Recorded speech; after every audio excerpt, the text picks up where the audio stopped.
নমস্কার বন্ধুরা, আজকে আমি বানাবো ঝাল ঝাল করে আলু দিয়ে মুরগির মাংসের ঝোল। মাংসটাকে ম্যারিনেট করে নেব। হলুদ গুঁড়ো, লঙ্কা গুঁড়ো, আদা বাটা, রসুন বাটা, সামান্য সর্ষের তেলটাও দিতেই হবে। আমি হাত দিয়ে সুন্দর করে মাখিয়ে নেব। চিকেনের পরিমাণ মতন আমি আদা রসুন বাটা ব্যবহার করেছি, আপনাদের পরিমাণ মতন আপনারা ব্যবহার করবেন। আলুগুলো এরকম করে এরকম সাইজে আমি কেটে নিয়েছি।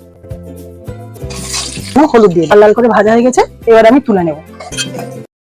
দুটো তেজপাতা, দারচিনি, লবঙ্গ আর এলাচ, কোচানো পেঁয়াজ দিয়ে দেবো। আদা বাটা, রসুন বাটা, ধনে গুঁড়ো এখানে আমি 2 চামচ দেবো, জিরে গুঁড়ো 1 চামচ, হলুদ গুঁড়ো 1 চামচ, লঙ্কা গুঁড়ো 1 চামচ, ভালো করে কষে নেব। টমেটো কুচানো। মশলাটা কষানো হয়ে গেছে, চিকেন গুলো দিয়ে দেবো।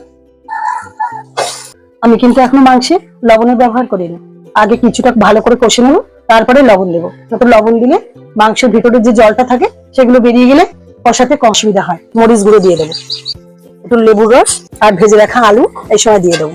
এবার লবণ দিয়ে দেবো, গরম জল দিয়ে দেবো, কাঁচা পাকা লঙ্কা দিয়ে দেবো, গরম মশলা ছড়িয়ে দেবো, ধনে পাতা কুচি। বন্ধুরা, কাশ্মীরি লঙ্কা না দিয়েও খুব সুন্দর একটা কালার এসছে। সবাই সুস্থ থাকবেন, ভালো থাকবেন।